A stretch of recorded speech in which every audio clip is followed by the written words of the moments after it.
वक्रतुंड महाकाय सूर्यकोटि समप्रभ निर्विघ्नं कुरु मे देव सर्वकार्येषु सर्वदा। कुंडलीकवरदे हरी विठ्ठल श्री ज्ञानदेव तुकाराम पंढरीनाथ भगवान की जय। रामकृष्ण हरी माऊली। मी आचार्य रेखा किशोरी, हस्तरेखा वास्तू सल्लागार, श्री राजराजेश्वरी हस्तरेखा वास्तू ज्योतिष मार्गदर्शन केंद्राची संस्थापिका। आपण आजच्या भागामध्ये वास्तुशास्त्रामध्ये वास्तुशास्त्राचं तार्किक महत्त्व काय आहे, वैज्ञानिक महत्त्व काय आहे, दिशांचं महत्त्व काय आहे यावरती आपण चिंतन करूया। आपण आपल्या मागील भागामध्ये वास्तुशास्त्र म्हणजे काय याविषयी जाणून घेतलं। त्याच पुढे जाऊन आपण त्याच्या पुढील वास्तुशास्त्राचं जे काही महत्त्व आहे तार्किक वैज्ञानिक त्याच्यावरती आता आपण चिंतन करणार आहोत। ज्याप्रमाणे मी आपणास मागच्या वेळेस सांगितलं होतं की वास्तुशास्त्र म्हणजे काय आहे, त्याचा उपयोग मानवी जीवनाला कसा आहे, आपण कशासाठी केलं पाहिजे, नगर निर्मिती, ग्राम निर्मिती, कॉम्प्लेक्स निर्मिती ह्याच्यासाठी वास्तुशास्त्राचा आपण उपयोग करतो। त्याचप्रमाणे आपण जे घर बांधतो, जे भवन बांधतो, त्या भवनमध्ये कशी आंतरिक रचना असावी ह्याच्यावरती आपण त्यावेळेला प्रकाश टाकला होता।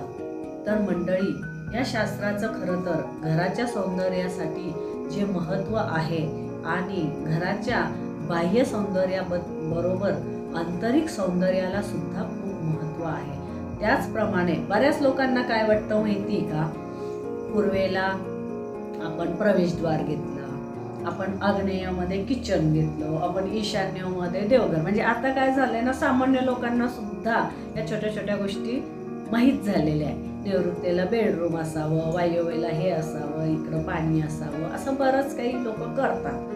परंतु तरी सुद्धा त्या घरामध्ये काहीतरी त्रास प्रॉब्लेम हे असतात। मग ते का बरं, त्याचं काय कारण, तर त्या घरामधील जी आंतरिक ऊर्जा असते त्या ऊर्जेला सुद्धा खूप महत्त्व आहे आणि ती ऊर्जा बघण्यासाठी एखाद्या स्थपतीची वास्तुशास्त्रीची आपल्या घरी येऊन भेट करून घेणं खूप गरजेचं आहे। आता बरीच लोक काय म्हणतात माहिती का, मग ह्याचा तर्क काय आहे, बरीच लोक म्हणतात ह्याचं वैज्ञानिक महत्त्व काय आहे, विज्ञानानं कधी सांगितलं की वास्तुशास्त्र केलं पाहिजे म्हणून। तर मंडळी, इथं तुम्हाला मी सांगू इच्छिते की वास्तुशास्त्रामध्ये पूर्व आणि उत्तर दिशांना खूप महत्त्व आहे। कारण की ह्या ज्या दोन्ही दिशा आहेत, ह्या दोन्हीही दिशा पूर्व आणि उत्तर ह्या शुभ लहरी देणाऱ्या दिशा आहे। ह्या दिशांकडनं शुभ लहरी येतात। पृथ्वीवरील जो चुंबकीय प्रभाव आहे, आपण जे म्हणतो की झोपताना आपलं डोकं दक्षिणेला असावं आणि पाय आपले उत्तरेला असावे, का तर दक्षिणेकडे जे आहे त्या अशुभ लहरी असतात, त्या प्राण आमच्या शरीरातली पायामधनं प्राण ऊर्जा त्या शोषण करतात। त्यामुळे आपले पाय जे आहे ते उत्तरेकडे असावे, ज्याच्यामुळे आमचं शरीराचं रक्ताभिसरण चांगलं होतं आणि त्या चुंबकीय भूतलाची जी पृथ्वीचं जे चुंबकीय तत्व आहे त्याचा आम्हाला उपयोग होतो। तर सरळ भाषेमध्ये बोलायचं म्हटलं तर पूर्वेकडनं धनलहरी म्हणजे शुभ लहरी येतात आणि दक्षिणेकडनं ज्या आहे त्या ऋण लहरी म्हणजे अशुभ लहरी येतात। आणि ह्याचं जे महत्त्व आहे किंवा ह्याचे जे रेफरन्स आहे, याच्या मागची जी कारणं आहेत ती आमच्या अनेक ग्रंथांमध्ये दिलेली आहेत। बरेच लोक असं म्हणतात, आम्ही वास्तू विजिट का करावी, काय गरज आहे, पूर्वी काय वास्तुशास्त्रच होतं का, बऱ्याच लोकांचं असं म्हणणं आहे। अहो, पण मी मागच्या एपिसोडमध्ये पण सांगितलं की पुरातन काळापासून अगदी राजा रजवाड्यांपासून महाभारत काळापासून आपल्याला ह्याचे रेफरन्स बघायला मिळतात। महाभारत मधलं एक छोटंसं उदाहरण सांगू इच्छिते की इंद्रप्रस्थमध्ये ज्या वेळेला कौरव आले होते त्यावेळेला अशा पद्धतीचं त्या ठिकाणी इंटेनियर केलेलं होतं की जिथं जल दिसत होतं तिथं जल नव्हतंच, जिथं अग्नी दिसत होता तिथं जल होतं. म्हणजे अशा पद्धतीने आता सध्या आपण काय म्हणतो की आम्ही जागेचा योग्य वापर करण्यासाठी आम्ही दरवाजे जे आहेत ते सरकवायचे दरवाजे, स्लायडिंगचे जे दरवाजे आहेत ते आम्ही करतो. परंतु स्लायडिंगचे दरवाजे हे त्यावेळेला सुद्धा होत होते. सांगायचं अर्थ काय आहे की या शास्त्राचा तार्किक किंवा वैज्ञानिक आधार आहे का? हो, नक्की आहे. तो कसा आहे तर वास्तुशास्त्रात पूर्व आणि उत्तर ह्या दोन दिशांना खूप महत्त्व आहे. ह्या दोन्ही ज्या दिशा आहे त्या शुभ लहरीच्या आहे आणि दक्षिण दिशा ही अशुभ लहरीची आहे. त्याचप्रमाणे पश्चिम दिशा ही थोडीशी मध्यम आहे, म्हणजे शुभही आहे आणि अशुभही आहे, असं दोन्ही तिच्यामध्ये येतं. तर पृथ्वीवरील जो चुंबकीय प्रभाव आहे, आपण जो ध्रुवाचा उत्तर ध्रुव पूर्व ध्रुव जो बोलतो याचा जो चुंबकीय प्रभाव आहे तो पृथ्वीचा चुंबकीय प्रभाव आमच्या वास्तूवरती आणि आमच्या आरोग्यावरती सुद्धा पडतो. म्हणून आपण काय म्हणतो की झोपताना आमचं डोकं जे आहे दक्षिणेला असावं आणि आमचे पाय उत्तरेला असावे. ज्या वेळेला माणूस मरतो त्यावेळेला त्याचे पाय दक्षिणेकडे केले जातात, त्याला दक्षिणेकडे पाय करून झोपवले जातं. परंतु जिवंत माणसाने जे आहे तर दक्षिणेकडे डोकं करायचं आणि उत्तरेकडे पाय करायचं. तुम्ही थोडासा हा प्रयोग करून बघा, एक 8 ते 15 दिवस. जर तुम्ही खूप चांगले आरोग्यवान असाल पण जर तुम्ही दक्षिण दिशेकडे जर पाय करून झोपत असाल तर काही दिवसात तुमच्या पोटऱ्यांमध्ये थोडंसं असं इचिंग म्हणा किंवा थोडंसं असं दुखणं सुरू होतं. तुम्हाला शरीरामध्ये अस्वस्थ वाटायला लागतं, तुम्हाला घरात अस्वस्थ वाटायला लागतं. कारण की रात्रीच्या वेळेला दक्षिण दिशेमध्ये जे चुंबकीय तत्व असतं ती आमची प्राण ऊर्जा ओढतं. त्याच्यासाठी झोपताना नेहमी दक्षिणेकडे डोकं करावं आणि उत्तरेकडे पाय करावेत. पूर्वेकडून येणाऱ्या ज्या लहरी असतात त्याचबरोबर उत्तरेकडून ज्या येणाऱ्या लहरी असतात त्या धन लहरी असतात, त्यांना शुभ लहरी म्हणतात. आणि दक्षिणेकडनं ज्या येणाऱ्या लहरी असतात त्या ऋण लहरी असतात, अशुभ लहरी असतात, त्यांचा आमच्यावरती परिणाम होतो. आणि ह्या सगळ्यांचा आमची जी पुरातन ग्रंथ आहे त्या ग्रंथांमध्ये ह्याचं वालं विस्तृत विवरण दिलेलं आहे. माझ्याकडे ज्या वेळेला हे शास्त्र शिकण्यासाठी माझे विद्यार्थी येतात त्यावेळेला मी त्यांना 200-500 नाही तर 1000 वर्षापूर्वीची 2000 वर्षापूर्वीची जी ग्रंथ आहे त्या ग्रंथांचे काही रेफरन्स देत मी त्यांना त्याची विस्तृत माहिती देते. आणि आम्ही आमचा जो स्थपती तयार करतो त्यावेळेला आम्ही त्याला त्या शास्त्राच्या आधाराने तयार करतो. तर त्याच्यामध्ये काय आहे, जसं मी तुम्हाला मागच्या एपिसोडमध्ये अग्निपुराणाविषयी सांगितलं तर मत्स्यपुराण, विश्वकर्मा प्रकाश, मैमतम, समरांगम सूत्रम आणि सगळ्यात महत्त्वाचं म्हणजे सर्व इंजिनियर, आर्किटेक्ट्स, इंटेनियर, वास्तुशास्त्री या सगळ्यांनी वाचावं असं आर्किटेक्ट्स ऑफ मानसार हे जे एक पुस्तक आहे ते अप्रतिम आहे. त्याच्यामध्ये वास्तुशास्त्राचा उपयोग मानवी जीवनासाठी कसं करावं याचं खूप सुंदर मार्गदर्शन दिलेलं आहे. याचप्रमाणे राजवल्लभ, वृक्ष आयुर्वेद, शिलारत्नम, गर्भसंहिता, भृगसंहिता, वराहमिहिरची काही पुस्तकं याच्यामध्ये या गोष्टींचा उल्लेख दिलेला आहे.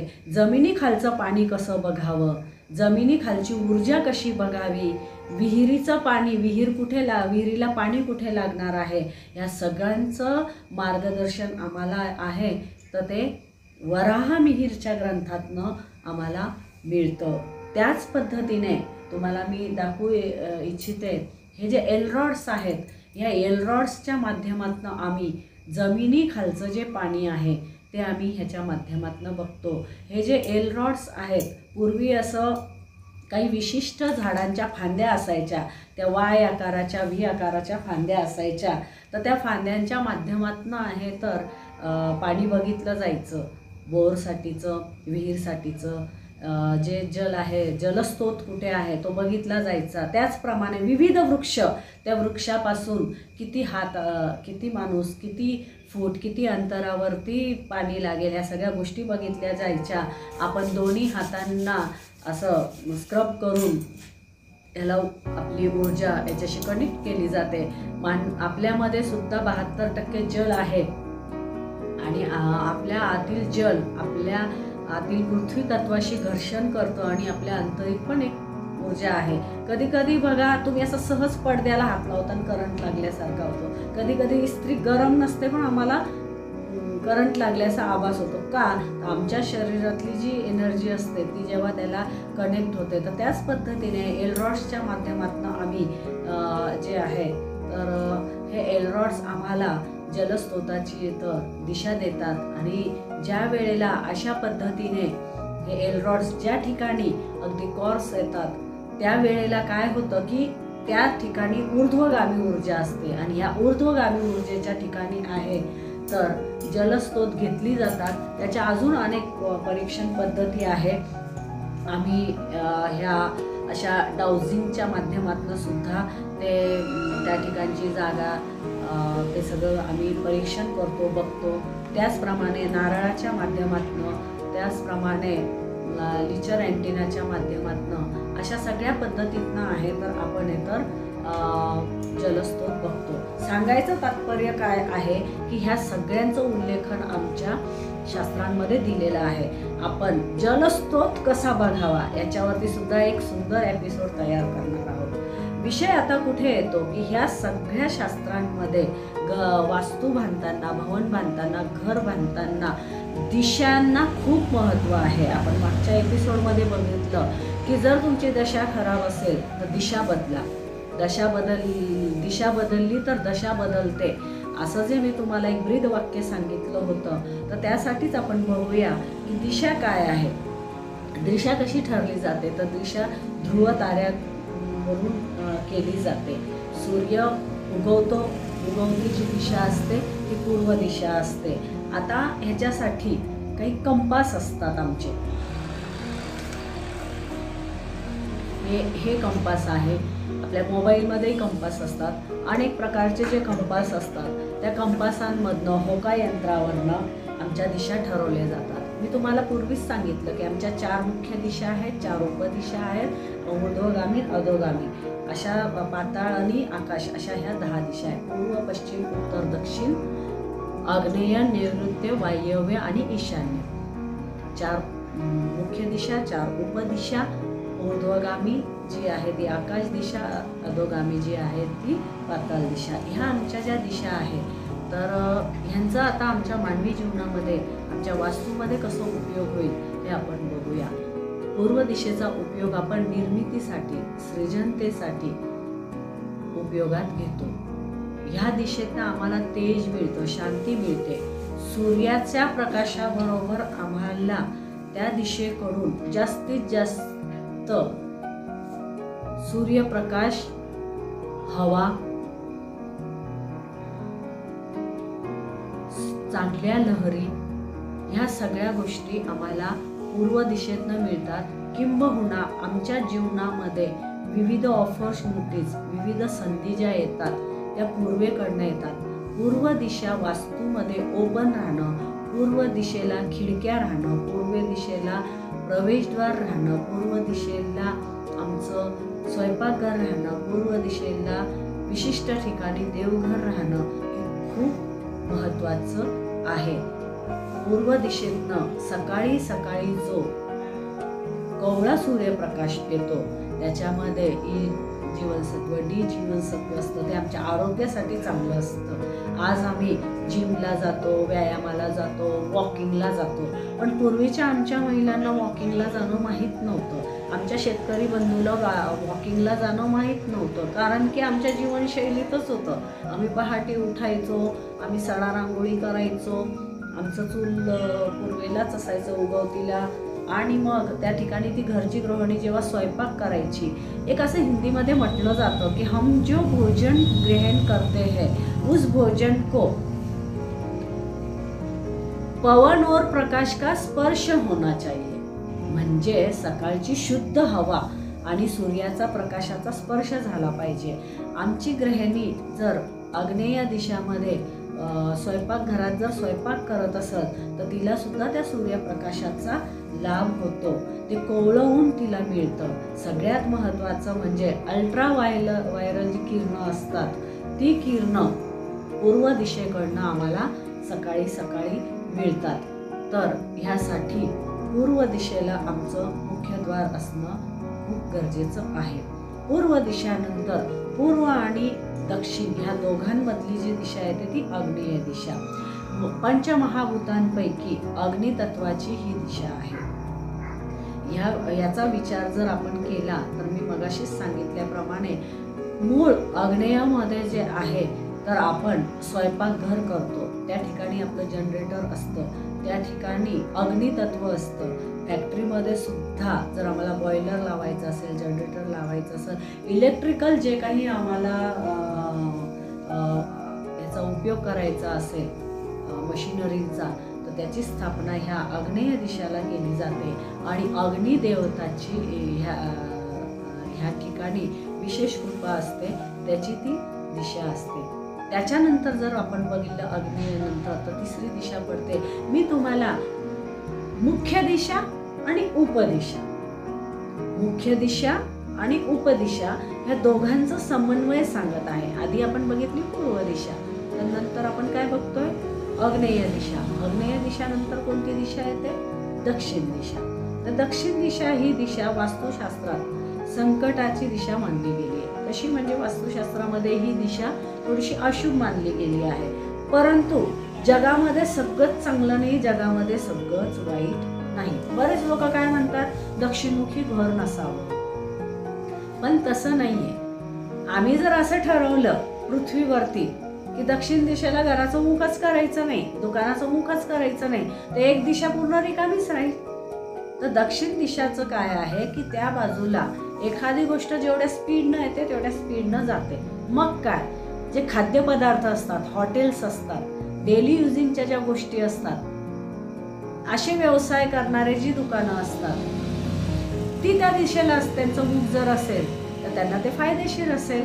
किंबहुना असा व्यवसाय करणाऱ्या लोकांच्या घरांचं मुख त्या दिशेला असतं. त्या अशा लोकांनी जी आहे विशिष्ट देवतांची जर त्या ठिकाणी स्थापना केली, त्यांची जर उपासना केली तर त्यांचं जे होणारं नुकसान आहे त्याच्यातनं त्यांना मार्ग मिळतो, त्याच्यातनं त्यांना त्याचा व्यवस्थित उपयोग होतो, त्याच्यातनं त्यांना फायदा होतो.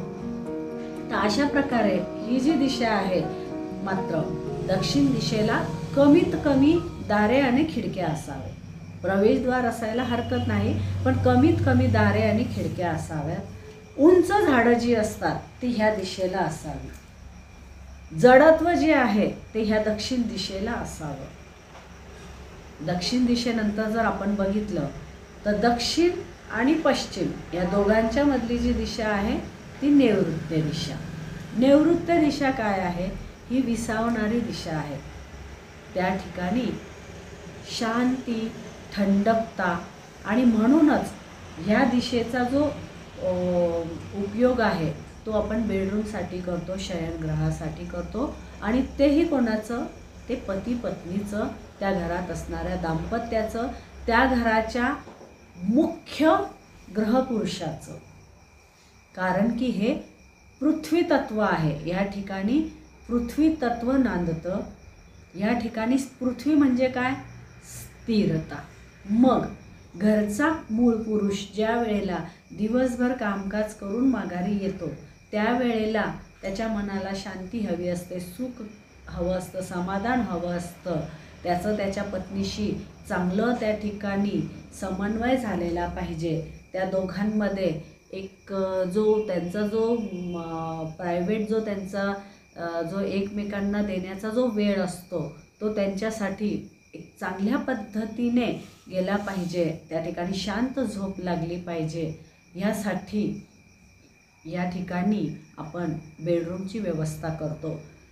व्यावसायिक ठिकाणी जर बघितलं तर तुमची व्यावसायिक ठिकाणी बसायची तुमची जी जागा आहे ती नैऋत्येला जर असली तर त्याच्याने काय होतं? हल्ली फिरत्या खुर्च्या असतात. तर तुम्ही थोडा वेळ पूर्वेकडे बघा, थोडा वेळ तुम्ही उत्तरेकडे बघा. म्हणजे दोन्ही मुख्य दिशा, दोन्ही शुभ दिशांना तुमची मान डोलावली जाते आणि तुमच्याकडे येणारं जे असतं ते शुभ येतं. तुम्ही तुमच्या ग्राहकाला सॅटिस्फाई करू शकता. पृथ्वी तत्वामध्ये तुम्ही बसलेले असल्यामुळे तुम्ही ठामपणे योग्य निर्णय घेऊ शकतात. म्हणून कार्यालयीन ठिकाणी बसण्याची जी व्यवस्था आहे ती नैऋत्य कोपऱ्याला असावी आणि वास्तूमध्ये ग्रहपुरुषाची झोपायची जी व्यवस्था आहे किंबहुना तुमचं धन जे आहे, तुमची तिजोरीसुद्धा आहे, तर ती ह्या कोपऱ्यामध्ये, ह्या दिशेमध्ये, कोपरा म्हणण्यापेक्षा या दिशेमध्ये विशिष्ट ठिकाणी, त्याची पण पदं आहेत आपल्या वास्तूमध्ये, एकूण 81 पदं आहेत. तर त्या विशिष्ट पदामध्ये तुमच्या तिजोरीची त्या ठिकाणी स्थापना केली जाते. अशा प्रकारे आपण ह्या दिशेचा आपण उपयोग करून घ्यायचा आहे. आणि ही दिशा जी आहे, जसं दक्षिणेला जडत्व असतं तसं ह्या दिशेलाही जडत्व असलं पाहिजे. आता ह्यानंतर जर आपण म्हटलं तर सगळ्यात महत्त्वाचं म्हणजे सांगायचं राहिलं तर नैऋत्य दिशाची जी अधिपती देवता आहे ती निवृत्ती देवता आहे, तिचं इथं वास्तव्य आहे. त्याचप्रमाणे ह्यानंतरची दिशा आहे ती पश्चिम दिशा. म्हणजे मी तुम्हाला सांगितलं की जिकडं सूर्य उगवतोय ती पूर्व दिशा, त्याच्या समोरची दिशा असते ती पश्चिम दिशा. तर पश्चिम दिशा ही काय आहे तर ही अस्त दिशा मानली जाते. म्हणजे सूर्य पूर्वेला उगवतो आणि पश्चिमेला तो अस्त होतो. तर ही दिशा पण दक्षिणे इतकीच म्हणजे थोडीशी अशुभ फलांची आहे, परंतु ह्या दिशेला कुठेतरी उत्तर दिशेची जोड मिळालेली आहे. त्यामुळं ही जी दिशा आहे ही 50% अशी फळं, 50% अशी फळं देतात. आणि थोडंसं जर अलीकडं काही अभ्यासक म्हणतात वेस्ट इज वेस्ट, पण तसं नाही. वेस्ट इज वेस्ट 100% नाही आहे, 50% आहे. Waste is waste. वेस्टला काही गोष्टी खूप फलदायी आहे, तर वेस्टला काही गोष्टी अजिबात चांगल्या नाही आहे. तर त्या किती चांगल्या नाही आहे हे आपण पुढे आपल्या काही एपिसोड्समध्ये बघू. लेकिन मी तर म्हणजे माझा तर असा अनुभव आहे की ह्या दिशेचा जर आपण योग्य उपयोग घेतला तर आमचं राजराजेश्वरी वास्तू म्हणतं की वेस्ट इज बेस्ट. जो सूर्य पूर्वेला उगवतो तो जर विश्रांतीला वेस्टला जातो, मग ती दिशा अशुभ कशी होणार? तर वेस्ट इज बेस्ट. आजपासून तुम्ही माझं हे सूत्र घ्यायचं आहे. आणि ज्यांची कोणाचं दुकानाचं, घराचं, कंपनीचं, कारखान्याचं जर पश्चिमेला जर मुख्यद्वार असेल तर त्यांनी दुःख मानून घ्यायचं नाही आहे, त्यांनी आनंदित राहायचं आहे. आणि या ठिकाणी योग्य पदामध्ये जर तुमचं प्रवेशद्वार असेल तर मग काय दुर्ग शर्करा योग याला आपण बोलता येईल. चला असो, इथून पुढची जी दिशा आहे ती दिशा आहे वायव्य दिशा. वायव्य दिशा म्हणजे मी तुम्हाला पहिलेच सांगितलं की पश्चिम आणि उत्तर ह्या मधला जो कोपरा आहे तो वायव्य आहे. वायव्य म्हणजे काय, इथं वायू देवताचं अधिष्ठान आहे. त्यामुळे काय आहे की वायव्य म्हणजे वायू. वायव्यला हलकं असलं पाहिजे. वायव्यला जी आहे आपल्याकडे जे पाहुणे येतात, पाहुणे आल्यानंतर पाहुण्यांना कोणत्या खोलीमध्ये विश्रांतीसाठी बसवावं, झोपवावं, विश्रांतीसाठी त्यांना कोणती रूम द्यावी, तर वायव्यची रूम द्यावी. तुम्हाला जर वाटत असेल की आलेल्या पाहुण्यांनी दीर्घकाळ आमच्या घरी आमच्या सोबतीला राहावं, मग तुम्ही त्यांना ईशान्येला किंवा निवृत्तीला झोपवू शकता, दक्षिणेच्या रूममध्ये झोपवू शकता. परंतु तुम्हाला असं वाटतं की आलेल्या पाहुण्यांनी यावं, आमच्या घरी कार्यक्रमाला राहावं, आमच्या सुखादुखामध्ये सहभागी व्हावं आणि योग्य वेळी त्यांनी पुन्हा लवकर निघून जावं, तर त्यांना नेहमी तुम्ही वायव्यमध्येच त्यांचं स्थापन केलं पाहिजे. त्यांना जर तुम्ही चुकून त्यांच्या बॅगा तुमच्या बेडरूममध्ये नेऊन ठेवल्या, त्यांना जर तुम्ही तिकडे विसावा दिला, मग त्या 2 दिवसासाठी आलेला पाहुणा 8 दिवस तुमच्या घरनं हलणार नाही. याचा तुम्ही अनुभव घ्यावा मंडळी. आणि ज्यांना असा अनुभव आला असेल त्यांनी आमच्या चॅनलवरती नक्की प्रतिक्रिया द्याव्या. आम्ही तुमच्या प्रतिक्रियांची वाट बघत आहोत. तर ही जी खोली आहे तशी वायुतत्व असलेली खोली आहे, चंचलता आहे, अस्थिरता आहे. म्हणूनच या ठिकाणी पाहुणे मंडळींना आपण स्थान द्यायचं आहे. त्याचबरोबर यौवनात आलेली कन्या जर असेल तर तिला चुकूनही तुम्ही ह्या रूममध्ये झोपवू नका. यौवनात येण्यापूर्वी सुद्धा पौंगड अवस्थेतले मुलगा असो किंवा मुलगी असो ह्यांना ह्या खोलीमध्ये झोपवू नका. त्यांना ईशान्येमध्ये झोपवा, त्यांना अग्नेयमध्ये झोपवा, दक्षिणमध्ये झोपवा, किंबहुना आईबाबांनी आपल्या जवळ घेऊन झोपलं तर चालेल पौंगड अवस्थेतल्या मुलांना काही वर्ष, पण त्यांना वायव्यमध्ये झोपवू नका. ह्या मुलांच्या जीवनामध्ये चुकीच्या घटना घडण्याची, चुकीचं पाऊल पडण्याची घटना वायव्यमध्ये वास्तव्य केल्याने, झोपल्याने होऊ शकते.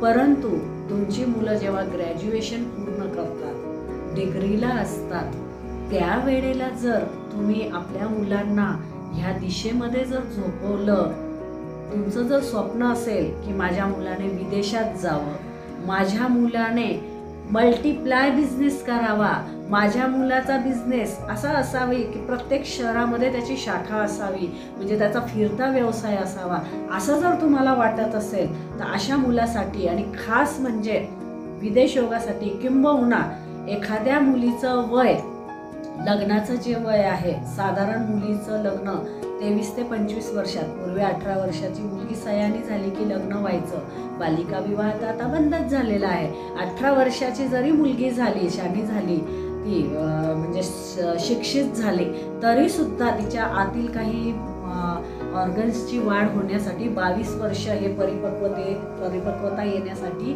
मुलीसाठी 22 वर्षाची होणं गरजेचं आहे. 23 ते 25-26 वर्षापर्यंत तिचं लग्न झालं पाहिजे.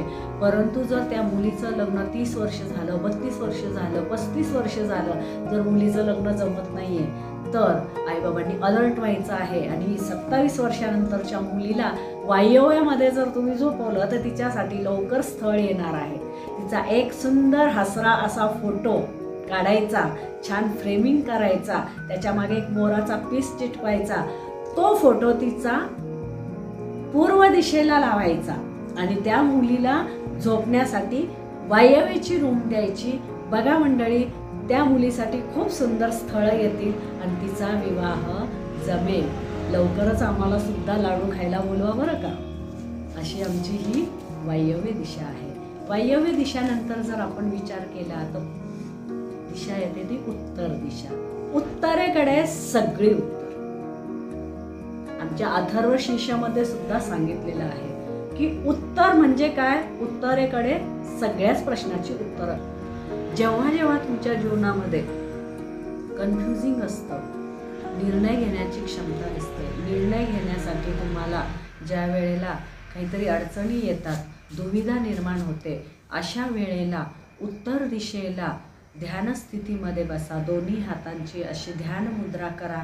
शांतपणे 3दा ओंकार करा आणि आपले इष्टदेवता, कुलदेवता, ग्रामदेवता, गुरुदेवता, ज्या कुणाला तुम्ही मानत असाल त्या देवतेचं तुम्ही त्या ठिकाणी स्मरण करा आणि त्यांना सांगा, भगवंता माझा हा प्रश्न आहे, तूच मार्ग दाखव. बघा, तुम्हाला हे मेडिटेशन जर तुम्ही केलं आणि 3दा सुरुवातीला ओंकार करायचा, तुमच्या इष्टाला तुम्ही आठवायचं, त्याचं एखादं स्तोत्र असेल, त्याचं नामस्मरण असेल, ते नामस्मरण तुम्ही 9 मिनटं, 27 मिनटं, जे काही तुमच्यानं होईल, कमीत कमी 9 मिनटं तर तुम्ही केलंच पाहिजे. नाही झालं तर 3 मिनटं करा आणि तुम्ही ते नामस्मरण करा, त्याचं धन्यवाद करा आणि बघा, तुम्हाला अंतस्फूर्तीतनं काही उत्तरं मिळायला लागतील. तुम्हाला तुमचे काही असे मित्रमंडळी मिळतील, त्यांच्या माध्यमातून तुम्हाला काहीतरी असा सल्ला मिळेल गप्पा मारता मारता आणि तुम्हाला मार्ग मिळेल. अशी ही जी उत्तर दिशा आहे ही कुबेराची दिशा आहे. या ठिकाणी कुबेराचं स्थान आहे. तर कुबेराचं काम काय आहे? धन आम्हाला लक्ष्मी देते, त्या धनाचं रक्षण करतो तो कुबेर.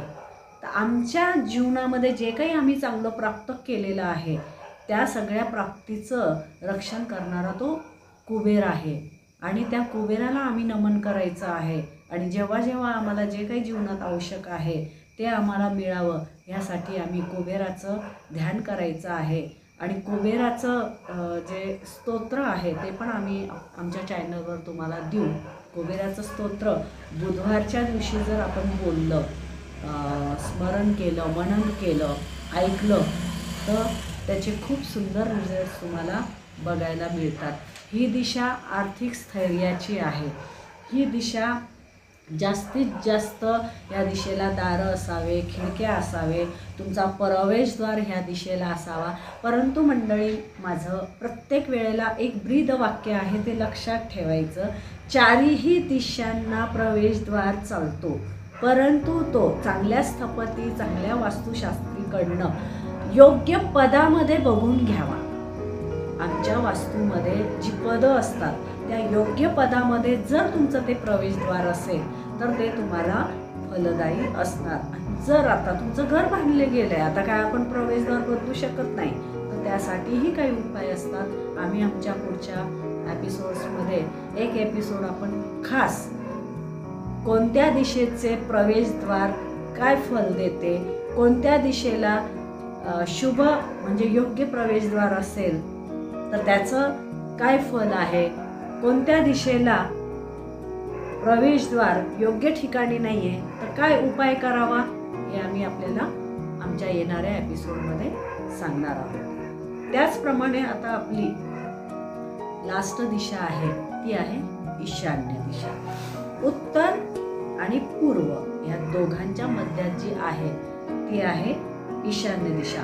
वास्तुशास्त्रामध्ये ह्या दिशेला खूप महत्त्व आहे, कारण की असं म्हटलं गेलेलं आहे की वास्तुपुरुषाची निर्मिती ही शिवापासूनच झालेली आहे. शिवाच्या अशुद्ध त्याच्या घामातूनच त्याची निर्मिती झालेली आहे. मी तुम्हाला वास्तुशास्त्रामध्ये वास्तुपुरुष काय आहे, वास्तुपुरुषाची निर्मिती कशी, त्याचा जन्म कसा झाला, वास्तूमध्ये वास्तुपुरुषाचं स्थापन का करावं, वास्तुशांती का करावी याची सुद्धा माहिती देणार आहे.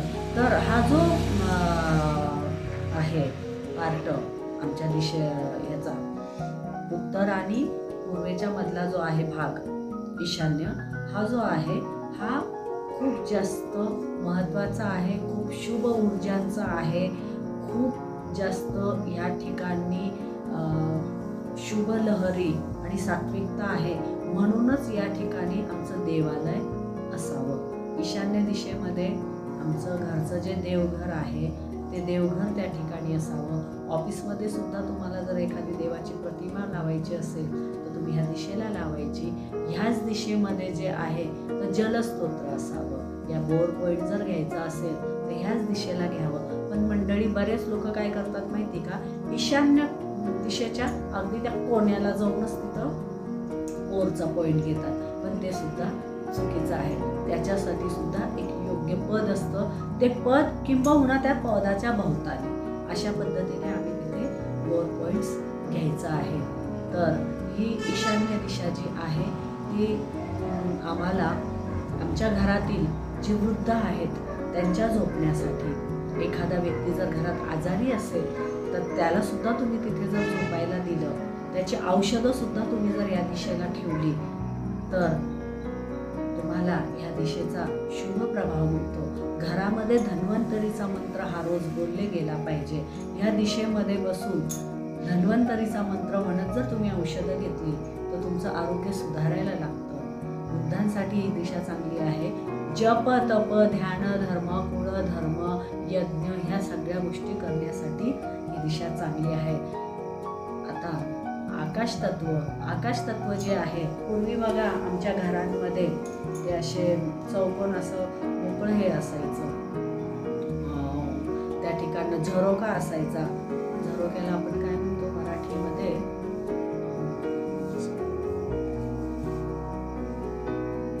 सौनं असं काहीतरी म्हणतात काय, तर त्या सौनं असायचं.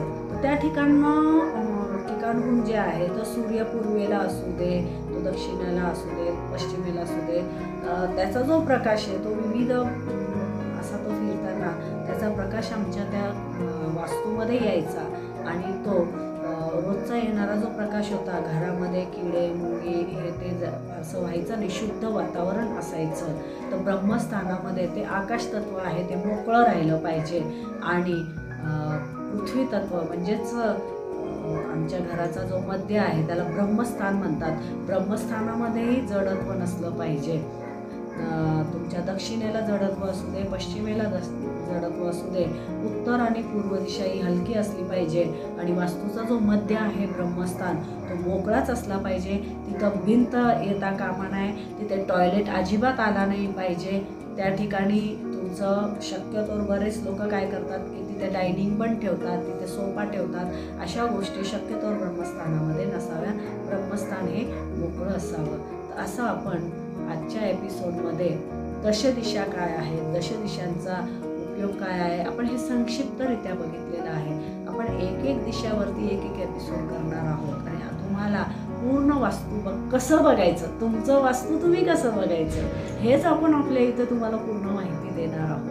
तर आज आपण प्रवेशाचा थोडासा विचार केला. तर एक जाता जाता एक उपाय देऊ इच्छिते. तुमचं अगदी नवीन घर झालेलं असेल किंवा तुमचं घर बांधून खूप वर्ष झाली आणि तुम्हाला त्या ठिकाणी काहीतरी नकारात्मक किंवा काहीतरी बिझनेसमध्ये तुम्हाला असं वाटतंय की घाटा होत आहे किंवा मुलांच्या नोकऱ्या लागत नाही आहे, मुलांचे लग्न होत नाही, काहीतरी असं नकारात्मक जीवनामध्ये घडत आहे. तर अशा वेळेला काय करायचं आहे, आम्ही अगदी नियमानं 21 शनिवार हा उपाय करायचा आहे. लक्षात ठेवा मंडळी, ज्यांनी नवीन ग्रहप्रवेश केलेला आहे, वास्तूत राहायला गेलेले आहे, एक त्यांच्यासाठी हा उपाय आहे. किंवा ज्यांना त्या घरात राहून आता 15-20 वर्ष झालेले आहे आणि त्या घरात काहीतरी अडचणी येत आहे, अशा लोकांनी हा उपाय करायचा. मधल्या लोकांनी पण केला तर चालतो, परंतु ह्या लोकांसाठी खास हा उपाय आहे. त्यांनी काय करायचं आहे की हळद, कुंकू, हिंग ह्या 3 गोष्टी ज्या आहे या गोमूत्रामध्ये कालवायच्या आहेत. आणि दर शनिवारी हे जे लेपन आहे ते उंबरठ्याला लावायचं आणि त्या उंबरठ्याचं शक्यतोवर संध्याकाळी पूजन करायचं. त्या उंबरठ्याला पुन्हा हळदी कुंकू वाहून, अक्षत वाहून, फुलं वाहून त्या ठिकाणी एका बाजूला तुपाचा दिवा आणि एका बाजूला कपूर, एका पंथीमध्ये कापूर जे आहे भीमसेन कापूर ते प्रज्वलित करायचं आहे. आणि तिथं बसून ओम नरसिंह देवाय नमः, ओम श्री नरसिंह देवाय नमः, ओम श्री नरसिंह देवाय नमः असा हा मंत्र 3दा म्हणायचा आहे. बघा मंडळी, तुमच्या घरामध्ये उंबरठ्यातनं येणारी नकारात्मक ऊर्जा हळूहळू कमी होईल, सकारात्मक ऊर्जा येईल. मी सगळ्यात शेवटी जो उपाय दिला आहे त्याच्यात नरसिंहाचा मंत्र सांगितलेला आहे. आणि नरसिंह ही देवता वाईट शक्तींचा नाश करणारी देवता आहे. म्हणून सकाळी उंबरठा लेपन करायचा आहे आणि संध्याकाळच्या वेळी आहे त्या उंबरठ्याचं पूजन करायचं आहे. गोमूत्र असावं, गोमूत्र नसेल तर गुलाबजल घ्या. गोमूत्र गावांमध्ये मिळतं, शहरांमध्ये थोडासा प्रॉब्लेम येतो, तर गुलाबजल तुम्ही घेऊ शकता. अशा पद्धतीने आपण आज दशदिशा कशा आहेत, त्याचा उपयोग आमच्या जीवनात कसा आहे हे आपण बघितलं. इथून पुढच्या एपिसोडमध्ये आम्ही अजून नवीन माहिती घेऊन येतोय. आमच्या चॅनलला तुम्ही बघा, लाईक करा, सबस्क्राईब करा, जास्तीत जास्त हा व्हिडिओ शेअर करा आणि आमच्याशी असेच तुम्ही जुळून राहा. तुमच्या प्रतिक्रिया नक्की द्या. तुमचे काही प्रश्न असतील तर नक्की विचारा. आम्ही तुमच्या प्रश्नांचं समाधान करण्याचा प्रयत्न करू. पंढरपूरवरनं आचार्य रेखा किशोरींचा रामकृष्ण हरी.